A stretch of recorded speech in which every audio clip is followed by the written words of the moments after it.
All right, I'm going to admit everybody.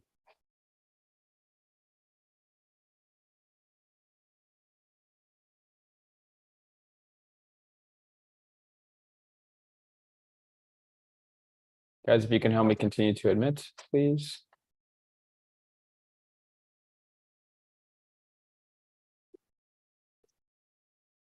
Welcome everybody to the September 2023 edition of Streets for All Happy Hour. We're so excited to have Councilwoman Heather Hutt with us as our special guest.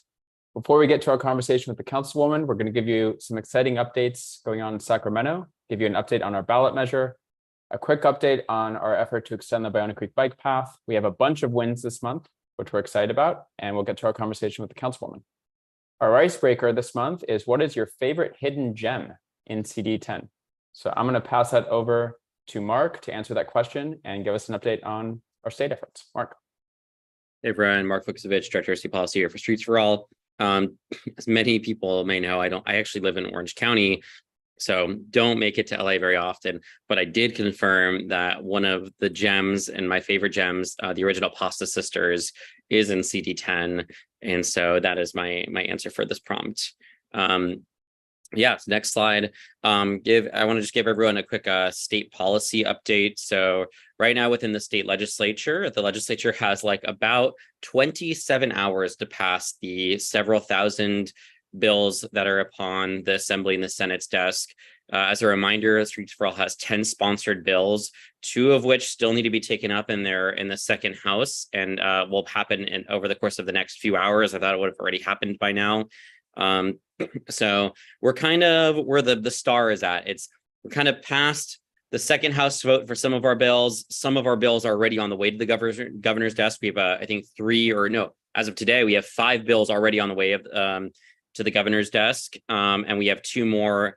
Yeah, I guess we'll talk about them in the next slide. If you want to go to that, Michael. So AB 1317, our bill that will unbundle the cost of parking from the cost of rent. That bill still needs to be voted on by the Senate today. And our bill, SB 695, which increases highway widening data at Caltrans, including VMT and greenhouse gas emissions, also needs to be voted on in the Assembly today. But once those are done, most of our bills need to just go to concurrence, and then basically, all 10 of our bills will be headed to the governor's desk. So we'll see what happens.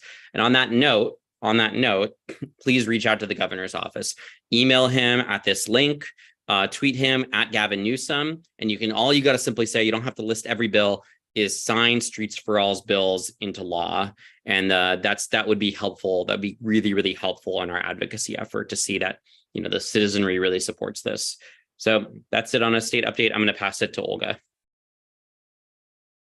Thank you, Mark. My favorite CD10 gem, my favorite cafe when I used to live in Mid-City like 10 years ago, was Blue Elephant Cafe, which closed during the pandemic and just reopened in Harvard Heights. It's amazing. They have great coffee and sandwiches.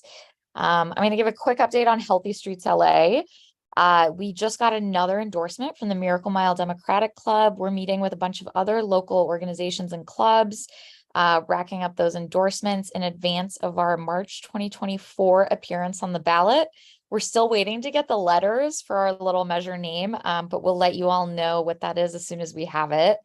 You probably saw last month the city dropped its version of Healthy Streets, which they promised would be better than ours, but we were not huge fans of it. If you'd like to read some of the details, we wrote a full response on the Streets for All blog, which you can get from our website, streetsforall.org. A few things in it that were kind of red flags to us were the city attorney giving herself oversight over where some of the bike lanes go, LAPD having oversight over and veto power over some of the bike lanes. So we were not huge fans. We actually sent a letter to some of our city leaders explaining why we weren't fans of it. And we're still full steam ahead on our ballot measure, which you will be hearing about so much from us soon. I'm going to go ahead and pass it back to Michael to talk about the Ballona Creek project. Thanks, Olga. My favorite gem, I'm sorry these are all restaurants, but I guess there's a lot of good food in CD10, is Hungary in Koreatown. I love their noodles.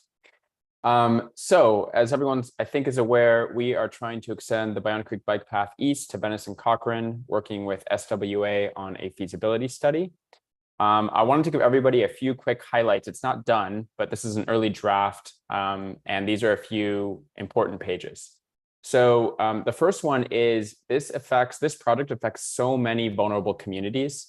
We looked at the Enviro screen, and the path goes right through some of the most impacted communities. The path ends inside the boundaries of one of LA Metro's equity-focused communities, and it's surrounded by it as well. As far as getting access to jobs without needing a car, this project is pretty much off the charts. It goes from the light areas, which don't have many jobs, further west, where there are a ton of jobs, and this path would allow people to get their car free. Another analysis they did was around safety, and they calculated that if this path existed, 93 bike collisions and 66 pedestrian collisions in the last 9 years could have been avoided, including a few fatalities. So this really would save lives. It's near a bunch of parks, and of course there would be a new park at Venice and Cochrane. And just to give everybody I don't know why our recording is going on and off. And just to give everybody a quick overview, this is where the path currently ends. It would keep going. There'd be a bridge over Bayona Creek. It would get up. There's an opportunity for a linear park right here. It would get up to Washington, cross the street at La Cienega, and that would be then going into the city of LA. It would go along the creek until the 10 freeway, go along the 10 freeway to Fairfax. Fairfax sidewalk would be widened. It would go under the 10 freeway, cross this on-ramp, and then go around the LEDWP yard and go between the creek and the yard to Fairfax. It would cross Fairfax, go along Cologne Street. Again, lots of park opportunities here. Pretty much every one of these blocks would have new linear parks and open space, which is pretty exciting. And it would end at Venice and Cochrane with a new park at Venice and Cochrane. So we are so excited about this project. There's going to be 4 outreach events coming up. 2 are with CD10, 1 with the Mid-City Neighborhood Council, and 1 with Culver City. Those are happening this month and 1 next month. And if you go to finishthecreek.com, you can check it out. And we just added Spanish translation to everything as well. So super excited. I'm going to pass it over to Kyle to talk about a win of the month. Thanks, Michael. Really happy to talk about this win. Next slide. Yeah, so Jefferson Beautiful. If you are familiar, this has been something in the works for a number of years now. And before I mention any more about it, I'll tell you my icebreaker. Favorite hidden gem in CD10. CD10 has a lot of great Black cultural staples. And so one of my favorites right now is Alta Adams. Feels like we all have a food example, but the food there is very good. Go check it out. Okay, so Jefferson Beautiful. Been looking for this for a while now. Led by a local group, Redeemer Community Partnership, to address safety needs in what is one of the densest pedestrian heavy parts of the city. And so they recently had a groundbreaking, and we just want to highlight this. So go check it out. It's between Vermont, close to USC, and Western. And so you'll see the bike lanes, better pedestrian access, beautification, if you swing by. So definitely go check it out. And next I'll pass it to Michael to talk about our next win. Thank you, Kyle. So you've probably been following our project Marina Central Park. We want to replace what is the shortest freeway in LA County and the least trafficked freeway in LA County, the 90. It was originally supposed to be 50 miles long, 47 never got built, and we got left with a 3-mile stub. We want to study replacing it with 4,000 units of affordable housing, a new bus rapid transit line, bike trails, walking paths, retail under the housing so you don't need to get in your car to get something from the store. And we are so excited that we are about a week away from applying for a federal Reconnecting Communities grant. We are partnering with Caltrans, 99% sure, just waiting for the official letter. And they're going to be co-applying with us to the federal government. We have the support of the mayor, Lola Smallwood Cuevas, Isaac Bryan, and the Delray Neighborhood Council. So we are so excited about this. If we win the money, it'll take close to 2 years to do the feasibility study, and then we'll come back and hopefully apply for construction funding. I am going to pass it over to Josh. Thanks, Michael. I don't know if I have a specific restaurant, but I really miss living in K-Town and the nightlife and how walkable it is, and how transit accessible it is. I have a really quick update on Beverly Boulevard. Beverly Hills has just approved bike lanes on Beverly Boulevard. It's about to go to the full city council soon, which will approve it. This will be green painted bike lanes, and it's going to connect to future bike lanes in West Hollywood and also the Greenway in the city of Los Angeles along Rosewood, and really improve connectivity along that region.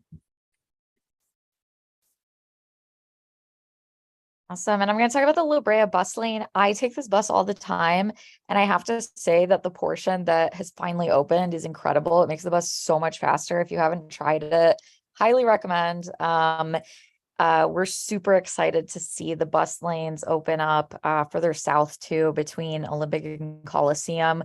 This project is a true game changer. If you've taken that bus, just try it out and trust me. That's my quick update on this. We're just really excited it's open, and we're looking forward to more BRT projects. But I'm actually going to talk about something else now, the West Side Mobility Project. This is another big win of the month for us.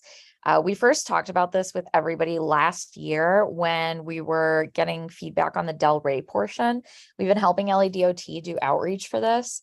CD11 has actually approved the routes that are on Mesmer, which is highlighted by the blue arrow there, and on Ohio, which is that pink arrow. For those of you who bike in this area, these are like two of the biggest bike routes that go east, west, and north, south on the west side. Ohio Avenue especially is literally just a bikeway, basically. So we're excited for that to be constructed and implemented hopefully soon. We're still helping LADOT get feedback on these areas, as well as the areas highlighted in orange and green in Mar Vista and Del Rey. Those parts of town, they're still trying to figure out where the route should go exactly. So if you bike in this area, please do weigh in. Everybody who fills out LADOT's survey for it is actually entered to win a free bike, which is kind of cool. I don't know if it's like a Bianchi, but still worth doing. I just dropped the link in the chat if you want to fill that out. It's ladotwestsidemobility.com.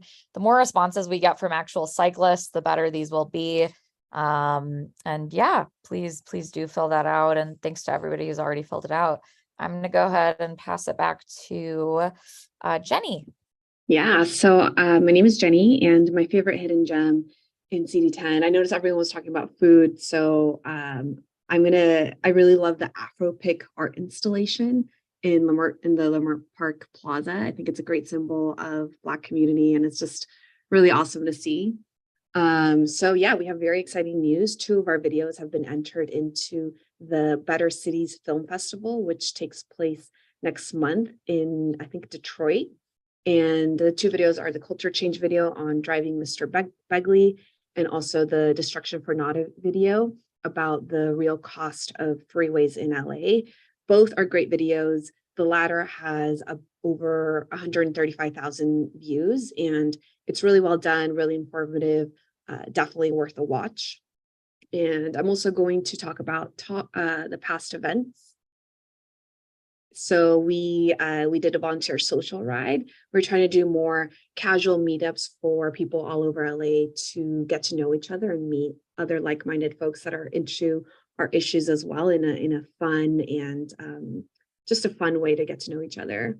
We have the Pasadena Union Bikeway opening, that they had a ribbon cutting ceremony for the protected bikeway along Union Street between Arroyo and Hill.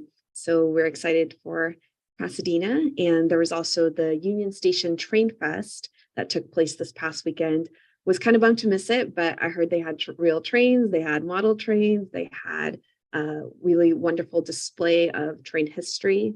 And we also, Bike Culver City also hosted a bike ride to city council meeting. Now over to Katrina. Thanks, Jenny. Hi, everyone. I used to live in Koreatown for 6 years, so I would say that one of my favorite hidden gems is Crystal Spa on 6th Street in the City Center Mall in Koreatown. There's a lot of really cool Korean spas if you're feeling brave but also need to relax. That was the nearest one to me. That was my favorite. We've got a couple of really awesome events coming up. On this slide, we've got three, fun, volunteer, and advocacy-oriented events. First, on Saturday is our E-Line Taco Crawl, starting at Culver City and heading east. We'll make a few stops, try a bunch of different tacos, and it should be fun and delicious. On Sunday, right after the Cicla Mini in North Hollywood, we've got the Streets for All North Hollywood meetup. If you're in the Valley and coming over the hill has been a little bit of a challenge, this is your opportunity to meet more transportation advocates and active transportation advocates. Finally, on Sunday, we're doing a similar Santa Monica meetup at Santa Monica Brewworks on the following Sunday, the 24th. This is, I think, also going to be an opportunity to fill out some surveys and do some make some in-person public comment on proposed infrastructure. But Olga has all the details on all of these events. So reach out to her or ask questions in the chat. In addition to those fun events, we've also got a couple of really exciting fundraiser opportunities coming up. If you or anyone you know really appreciates the work that we do here at Streets for All and wants to do more, help support the work that we do, first coming up Thursday next week, the 21st, in Boyle Heights at Studio MLA, we've got this really cool panel with Assemblymember Wendy Carrillo, some academics, other advocates, where we'll be talking about transportation policy and its future, as well as doing a community bike ride. This is a really cool East Side opportunity to get involved. We've got a recommended donation amount there, but if you really want to attend, just let us know. Similarly, on Saturday, the 23rd, we've got another fundraiser in the Larchmont area with a few different partner advocacy organizations. And that'll have, again, food, wine, guest speakers, more elected. So you have an opportunity to meet them, ask them about their transportation plans, and celebrate some of our wins. It should be really fun. I'll turn it back over to Michael. Thanks, Katrina. As always, if you want to help out, you know where to find us. We're at Streets for All on all the platforms. And very excited now to welcome our special guest, Councilwoman Heather Hutt. Give me 1 second, please. So Councilwoman Heather Hutt is the first woman in history to represent the 10th District and the first Black woman to be appointed as a voting member of City Council. She was born and raised in Los Angeles, and she's dedicated over 30 years as a public servant, committing her life to activism, public service, and her community. She was the first African-American woman to hold the position of the 10th District Chief of Staff, and most recently served as California's first ever Black U.S. Senate Director, working under Vice President Kamala Harris. Under the Councilwoman, the 10th District will continue to provide services and resources to residents, double down on investments to house our unhoused neighbors, build parks that are equitable, safe, and accessible, with the promise to make our constituents proud to call the 10th District their home. Councilwoman, thank you so much for being here. And I'm going to turn it over to, unless you'd like to answer the icebreaker before we get to our first question, you're welcome to. Thank you. Thanks for having me. I do have an icebreaker answer. My house. Come on over to my house. It's my favorite. When I get a chance, I cook. And you should have seen me during Labor Day weekend with a shower cap on my head trying to barbecue because I was determined to have some homemade barbecue. Councilwoman, there's a lot of people on the Zoom, so if you want to put your address in the chat, right, I'll put it in the chat. Some hooking, home cooked meals. Right. Ternig, you're up for our first question. Actually, is Ternig here, guys? I haven't seen him. If not, I'm going to ask it. Okay, I don't think Turning's here. Our first question is, you are currently the only council member that has been appointed by City Council, and we wanted to give you a space to both reflect on how things have been going since your appointment and ask about your plans and platform for the upcoming election. Oh, well, I'm actually in my office, so I can't talk about election stuff. I'm in City Hall. Why don't you tell us how it's been going? Any reflections on that part then? And I'm super cautious on, doing it right. So I feel like I have experience, as you said, Michael, and I really can't thank you all enough for spending your evening with me and Streets for All, and also for all your advocacy. We hit the ground running. There had been a huge disinvestment in the 10th district, and it was really important to ramp up a great team and make sure that constituents get the resources that the city has to offer. We've housed a little over 600 people since I've been here. I hit my 1 year on September 2nd, which I was really proud of. It was a whirlwind, really. Even the first time I met you, I'm like, yeah, hi, what elevator are you in? so a lot of work had to be done quickly. I feel like I'm in a groove now, and that a lot of work still has to be done. My priorities are, like I said, the homeless and getting even more people housed, making sure things are safe. Grandma can walk, you can walk your dog. We have a more walkable community, because I'm from LA. I came home to Leimert Park by the pick that you like so much. And it was a walkable community. With the theater that was there, we could walk. But Leimert Park was my first park we walked to. It just has to get back to a calmer, safer space. That's really what I'm working towards every single day. And so many other things, better economic development, of course, making sure that we have services. So if we have a pothole, we can get it fixed immediately and not have to wait and break a tire before anything happens. And cleaning up, using our sanitation, using our 311, making it effective and transparent. Thank you. And sorry to put you in a spot with that election question. That's okay. I'm ready to tell you that I'm not about to do nothing wrong. Over to Kyle. Thank you, Councilwoman. So we're so excited to see the La Brea bus lanes go in from Olympic to Sunset, like Olga mentioned. But also, like she mentioned, we really want to see them extended. We know that extending them has been delayed. And so we really wanted to ask you for your stance on the project, and if and when you expect to give the green light to Metro and LADLT to install them. So that's a really good question, because I'm getting hit on Twitter about it. And it's really about the community in that stretch of the La Brea that are saying, listen, we don't know enough about it. We don't know how it impact us. We're afraid that if the streets get too crowded, then people will come onto their residential streets to get from point A to point B. So I'm partnering with Metro to do a better job at outreach. So those very same people that are in the neighborhood council meetings and saying no to it can get more educated and understand the value.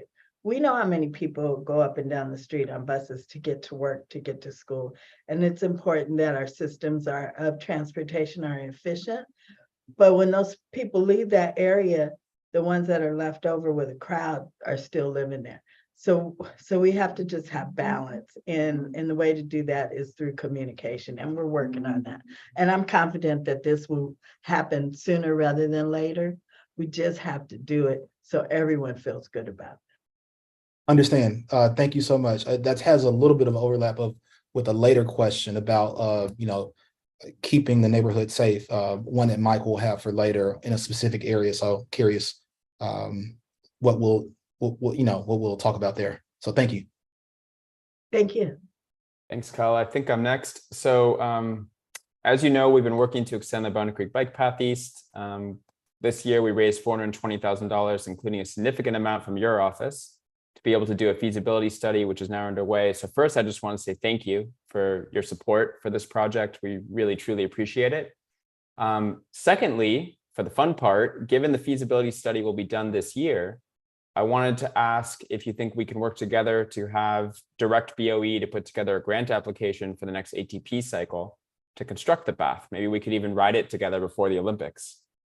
Oh, I'm supposed to be, what a great idea, honestly, because I'm really looking at the 10th district is going to be a place they're either going to stop by when folks come to town, or they're going to drive through. And I'm hoping for the purpose of all the littles that we have in our district. We got Little Bangladesh, Little Ethiopia, we have K-Town, we have Leimert Park, we have like the tapestry of Los Angeles. And so we need to make our spaces easier to get to. I would like to lean on my federal relationships to help that happen. And a partnership sounds like a great idea. Getting ready for the Olympics and also just our everyday life, making it better.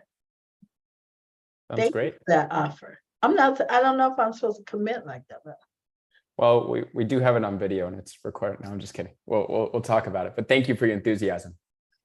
Over to Josh. Thanks, Michael. I have a question about Venice Boulevard, which is one of the very first projects we started as an organization. This idea of connecting downtown Los Angeles to the ocean along Venice Boulevard, creating a safe street to bike and to walk, and also making it easier to take the bus. Venice Boulevard is such a unique street, and we're really excited after years of advocacy that we've got 4 miles of dedicated bus lanes and protected bike lanes that opened a couple months ago. Then that their first 24/7 bike or bus lanes outside of downtown Los Angeles, which is really cool. And shortly, the protected bike lanes are also going to be extended to Fairfax. And we wanted to ask you if we can count on your office's support to extend the bus and protected bike lanes east through your district and hopefully all the way to Normandy. beyond the Fairfax space. Yeah. We would definitely like to look at how we could participate in that space and how we could support, making it on both directions, right?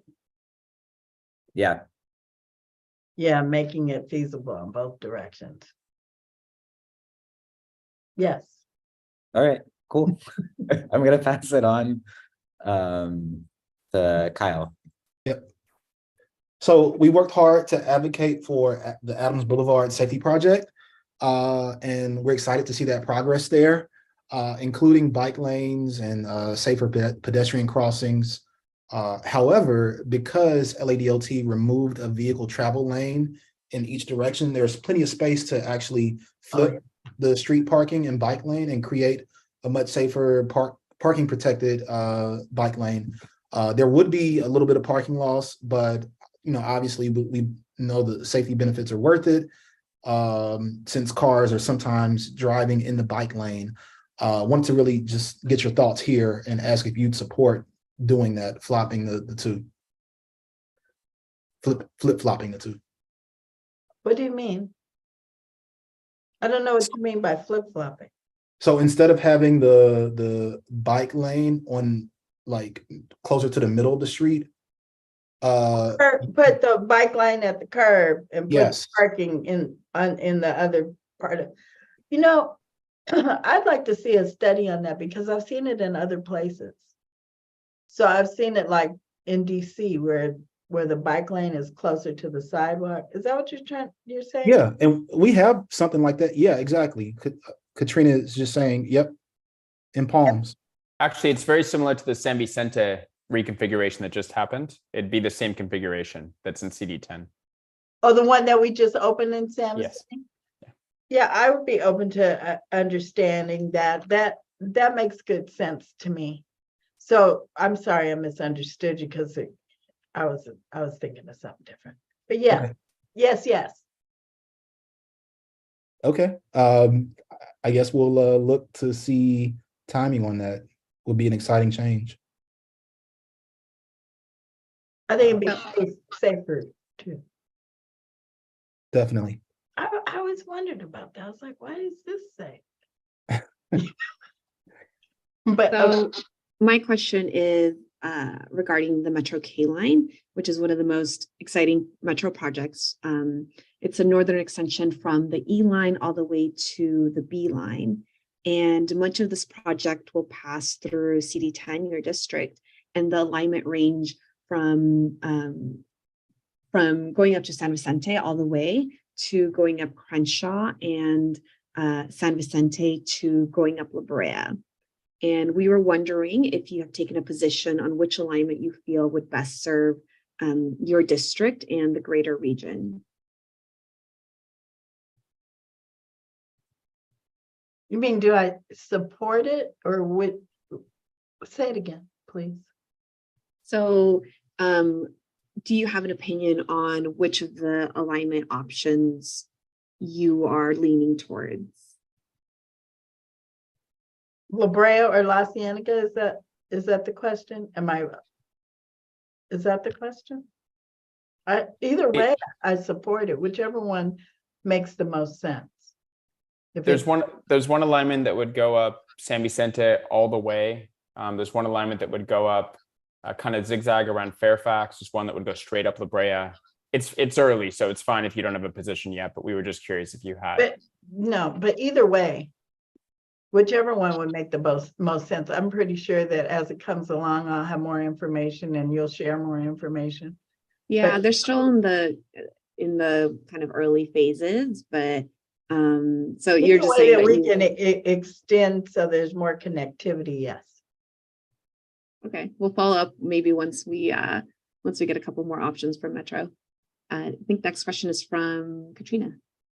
Thanks so much. So our next question is about Koreatown. In August 2021, Streets for All won a grant from SCAG to do a pop-up event on 6th Street, and the street was shut down between Alexandria and Catalina, so a couple blocks for a half a day. We had street performers, outdoor dining, games, and the street space was really reimagined. And we did this in partnership with another org, Walk and Rollers, as well as the local neighborhood council there. We got a lot of mostly positive feedback in a survey from businesses and community members in multiple languages. But of course, it was sad to see 6th Street just go back to business as usual the next day. And, Streets for All is really excited about the possibility for pedestrianized streets across the city. We've seen around the world that they're really good for revenue for small businesses, for restaurants, like we have a big restaurant community there. And this also includes more sales tax revenues for cities. So this was a couple years ago, but we wanted to ask you now what your thoughts are on pedestrianizing 6th Street, and if you'd support that as a method for providing a park-poor part of the city with new recreational space and also boosting the business community there as well. Yes. I think it's a fabulous idea, really. I think it will give you that opportunity to have a more walkable space to get to here and move to there. Yes, I would support that. We'd be happy to follow up later with, the results we got from the survey and pictures and talk about how we can pick that up again. Yeah, I feel like it would not just be, I think it would not just be shutting the street. I think it would be fun, right? If you made it fun, it would be a destination.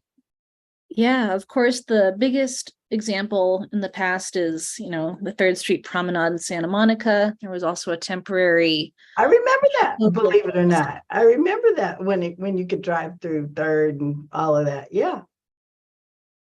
Big and change. it made all the difference in the world. Yeah, that's smart. And by the way, I am cobbling money to expand Pio Pico Park. Oh, Pio that's Pico wonderful. library into a park. Yeah, just so you know. That's perfect because our next question is actually about parks. We are backing a grassroots plan known as San Vicente Park, which reimagines turning San Vicente from Venice Boulevard all the way to Beverly Hills and West Hollywood into a long linear park with local access for cars. And this would stretch across CD5 and 10. It would include walking trails, bike paths, more trees, massive park space. The project was imagined by an architect who actually lives along the corridor. And we wanted to ask if you've heard about any of the grassroots talk about this and get your take on whether this is something you might support studying. Okay. So when I was a kid, I lived at Hauser between San Vicente and Olympic, right? And that's exactly what you wanted to do. You wanted to play in that space between Cochran and Hauser. Like yes, I would support that because I understand what that space looks like. Even we did the bike lanes on San Vicente. I told a little story. Remember, Michael, about my brother losing a tooth on and tearing up my sister's bike because there was no bike lane. So yeah, I would support that. Yeah, I lived in that space, and I know how good it would be if there was something there, you know? So yeah. And especially when you're talking, I was thinking, oh yeah, I know that route. Wow, nice to connect it. Yeah, absolutely. Thank you. This is our last question. We'll go to the audience questions. Want to talk about Little Ethiopia. The street currently feels more like a highway or a pass-through street than a quaint neighborhood place you can go eat and enjoy. A couple years ago, we got the idea from a community member to install outdoor dining and a bike lane, pushing the traffic away from people, from the restaurants, calming things down, and giving residents more space. It would require a loss of parking and car space, but it would also potentially make it a lot more inviting for people to go to the restaurants and patronize the street. So basically just wanted to ask you, what do you think of that idea, or is your office working on anything to improve the corridor where Little Ethiopia is on Fairfax? That's a good question. They just did the New Year on Sunday. I don't know if you know that. Little Ethiopia did their New Year's, and we shut the whole street down, right, for the New Year's. And they also celebrated a traffic light they've been waiting many years for. That was put in during the pandemic, but they never got to recognize how important it was in that space, you know, a crosswalk with the blinking light. So it definitely, the street needs love. It definitely needs love. And I would support studying what that looks like for, you're saying no parking on the street on either side, and bike lanes, yes, but making it more. Support space for outdoor dining too. We think. Oh, and the al fresco. Yeah, we think just it could be a more inviting place to eat and to spend time. I agree. We did just do something they've been waiting for almost 20 years for, which is repaving the alley on the west side. So I was glad we could get that part done to help them with their deliveries and, you know, all those things that happen in the back of the house. So the front of the house, I'm sure those businesses would love to have a greater opportunity. Yeah, great. You know what? I just lost the audience question, so give me 1 second. While I'm doing this, I wanted to give you a space. Do you have any transportation priorities or public space priorities for your district that you want to talk about? Yeah, sure. Thank you. What a 5-year capital plan would be really great. I did a motion for that, and looking forward to really operationalizing what the capital improvement plan looks like, so that it's not something that is just for the squeakiest wheel, but that it has equity. And that's what I feel like is a missing piece. So that is the #1 priority, just for transportation overall. And then I think that it's important to have a better relationship between the DOT and the Bureau of Street Services and the Bureau of Engineering. I mean, like, overall, there just needs to be some alignment so that we can get work done faster. I'm also concerned about what the employment looks like, you know, like where do we have missing people so that we could fulfill the resources needed in every single district across the city. And so we've been talking about how, you know, how can we do better? We're huge fans of, sorry, didn't mean to cut you off. Those are just some, you know, just better quality, better public works relationships, those things that are going to get us to the city we all care about. We're all right here because we care about the future. We care about the today. So we have to work in places where we can make a difference. And that's why I'm here, trying to make a difference. We're huge fans of the CIP. Thank you for pushing that forward. I just want to let you know, we didn't realize this till a week ago. In 2014, council asked for a report back on creating a CIP. Department said they were working on it in 2015, and the council file expired in 2016 with no report back from anybody, just died. So all I would say is you sound like you're really committed to it. That's great. I think that's what it's going to take to actually get the CIP done. But thank you for that. Also, I've gotten word at the end of the day before we got started that the better coordination went through committee today, and it passed through public works. So great. Our first question, audience question, is from Graham. He asks, what transportation projects aside from the La Brea bus lanes are you most excited about in your district? And you might have just answered that, but if you have any specific projects you want to highlight. I think that the bus lane is one of the bigger ones. I think the bike lanes that are going to go through, you know, the study that we're doing now, and then what it looks like to operationalize the real bike lanes that are going to take you from east to west or west to work, you know, that'll take you from east to work somewhere. I think that'll be a game changer. I'm excited about what those look like. And bike lane changes also, so it's safer for bikers. So I've become a biker. And so I recognize, I'm only doing it on bike paths right now at the beach because it's safer, but not really, because pedestrians don't really care about you at all there either. But I just think it's important that we have some more bicycle safety. So one of the motions that I ran was bicycle safety in the DMV handbook, so that people have to understand how to get your driver's license. You have to understand that you're sharing it, not just with other vehicles, but with bicycles too, and that there needs to be a safety piece involved. I was proud of that legislation. You said you've become a cyclist. Where do you cycle most often? Where or what? Where? Playa del Rey. Got it. Next question. What are some of the most dangerous streets in your council district you think should be reimagined or rethought? And when they say dangerous, I think they're talking about dangerous for pedestrians or dangerous for cyclists. Well, according to Vision Zero, we have some spaces like at 7th in Vermont, some spaces at Wilshire in Vermont that, you know, people are having trouble as pedestrians, and the cars are just hitting them. So I think that's pretty important. Next question from Richard. Would you support extending the Jefferson Beautiful Safe Routes to School project across CD10 from Western Avenue west to Bayona Creek on Jefferson? This would create 13 miles of continuous bike lanes connecting South LA residents to job centers in downtown LA and beach communities.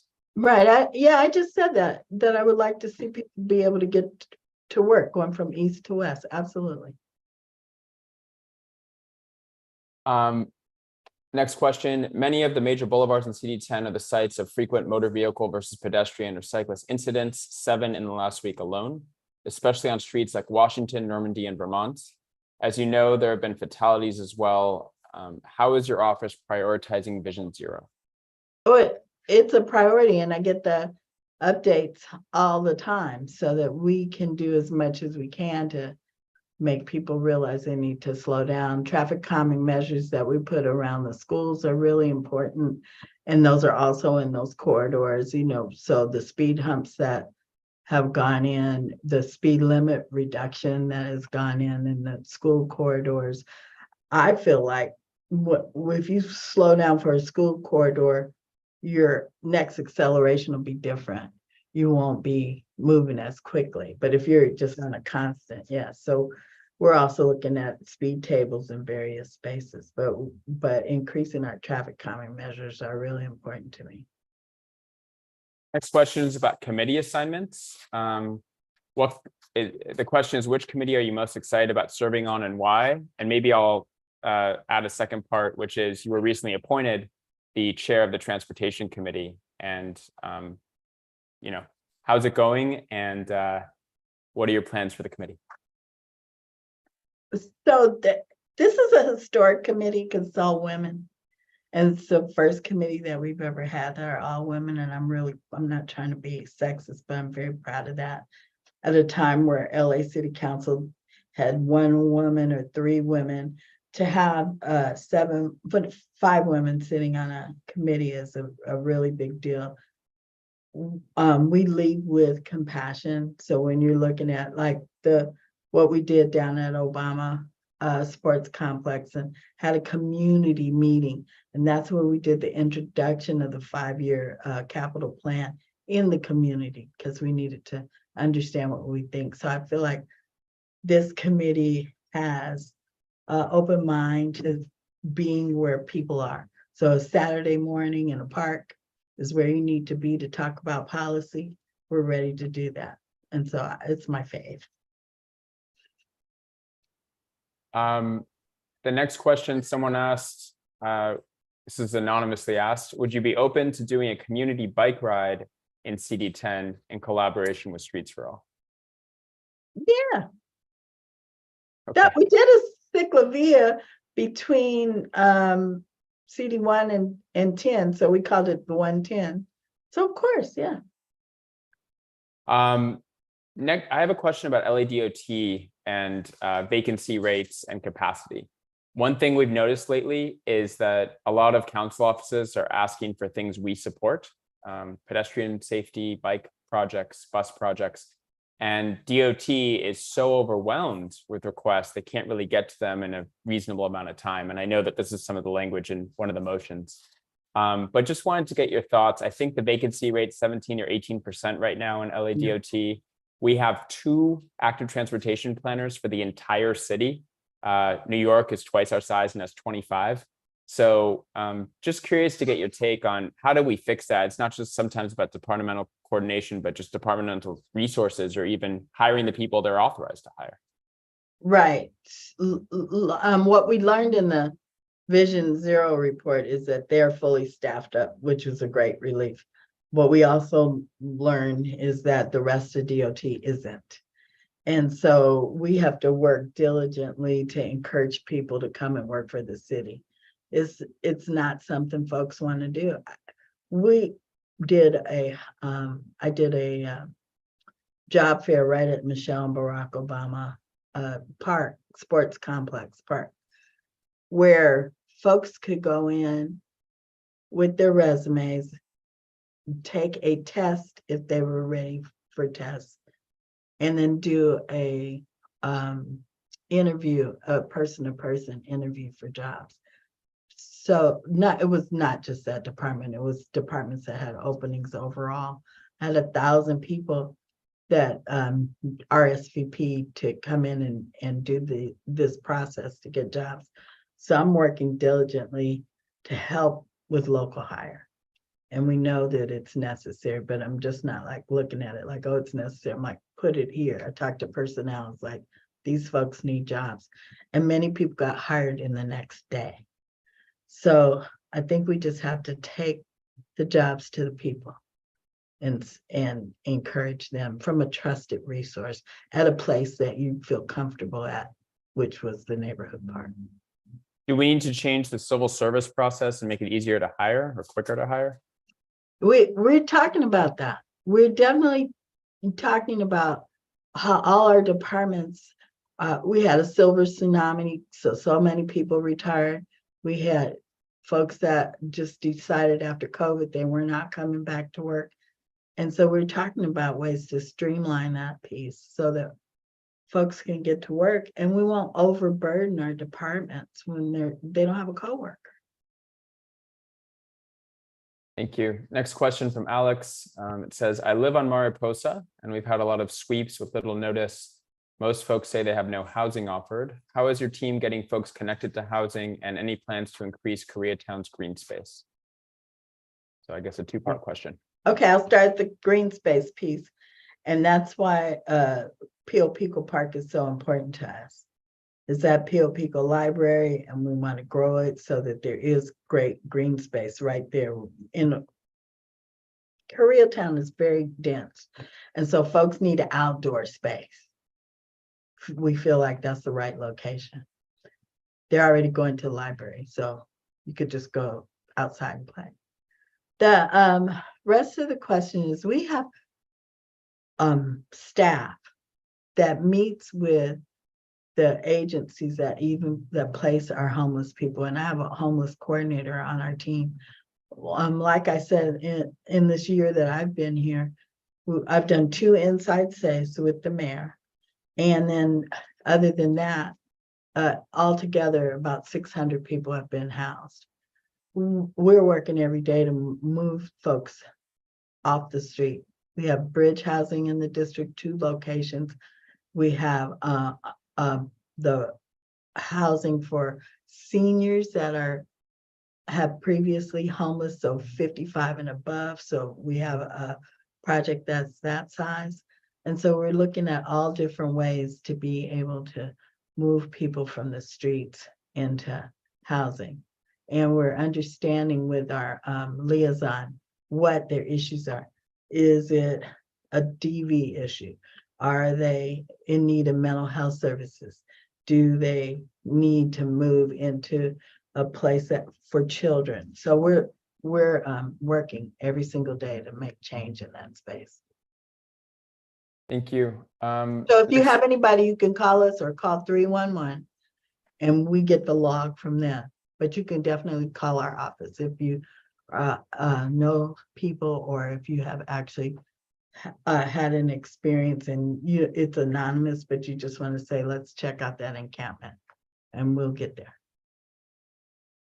Thank you. Next question, someone asks, what unsafe things have you encountered while biking? And I'm pretty sure they mean infrastructure wise. Have you had any close calls with cars? I think you mentioned maybe you only bike on bike paths.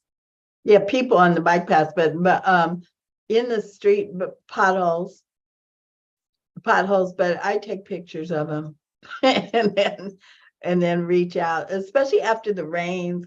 The potholes were terrible, but I did learn that you have to wait for the water to be gone before they can do anything else. And so I didn't know that before, but I learned that part. So I understand I have to be more patient with the repairs. I hope you get priority with 311. Right. Next question, Olga wants to know, so Santa Monica recently passed a rebate for e-bikes. E-bikes are outselling electric cars, by the way, across the country. The question is, would you support an e-bike rebate in the city of Los Angeles, similar to the one in Santa Monica or Pasadena, that gives people money back after they purchase an e-bike? Oh, yeah. I guess a follow-up question would be, it's tough budget times. Do you think we could actually find the money for something like that for a pilot program? We would have to search for it, but there'd be balance. And so you just have to work the math out. It makes sense. We can definitely look at other cities and see how they were able to provide and use a similar mathematical method. Next question, is there a more equitable way to implement bike lanes? Right now, it feels like so many West Side communities get priority. How can we make the process easier for other communities to get bike infrastructure too? That's part of the problem I talked about earlier, is that like the squeaky wheel. So now I got to be the squeaky wheel in this community, because we don't have a plan, a full infrastructure plan that gives us equity. So I'm asking for a plan that gives us equity, but in the meantime, I'm gonna be yelling about it. It's the same thing, Michael, when you came about the study. I couldn't wait for it to come from somewhere else. We had to get on it so that we could bring together partners to make it happen. So I'm here to fight for the things we need. Great. So we've got 2 minutes left. Rather than ask you another question, I wanted to give you a space in case you have any final comments you'd like to share or thoughts you'd like to share. Sure. Thank you. I want to say again, thank you everybody for your advocacy for your work in this space that will make a difference for not just us, but for the future. And it is important, and it is left to people that have a desire to make Los Angeles better. And I feel like that's who you are. People that look at our daily lives and figure out, how can I make this better? How can I make it better, more equitable for all people? I want you to know that I feel that way too. I'm from LA. I'm from the 10th district, and I love it.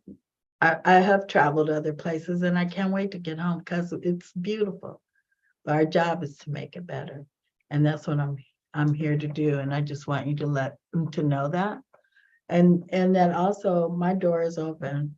I have a full staff, and we're ready to be helpful. So don't hesitate to reach out and understand what we're doing. I do want to make another announcement as far as equity is concerned. During the holidays, I'm going to be giving away 1,000 bikes to kids because I know that they need the exercise. And since we are doing bike lanes that make it safer, that it's great for them to have an opportunity to get out there and get where they want to go from point A to point B. So I'm excited about that, and I'll keep you posted on what that is, because bikes are expensive. If you want a good bike, a parent can't really run, get one. And so this will be a good opportunity. I think we picked 24 inches and something like that, which is kind of average. And, oh, Andrew added, and we got helmets and lights to go with them too. So I thought you would want to know that I'm not just talking about it, I'm be about it and give kids opportunity to grow in the bike space. That is so exciting, and we would love to amplify that whenever you guys are ready to go have it ready publicly. That's Or help build them. You know what? We have hundreds of volunteers, and I actually think a lot of people would be passionate about helping you with that. That's awesome. Councilwoman, thank you so much for being here. I know we're at time. Really appreciate your time and your support for so many things that we passionately care about. So thank you. Thank you for caring. Thank you for having me on, everybody. Thanks for spending your time this way. Appreciate you. Have a great evening.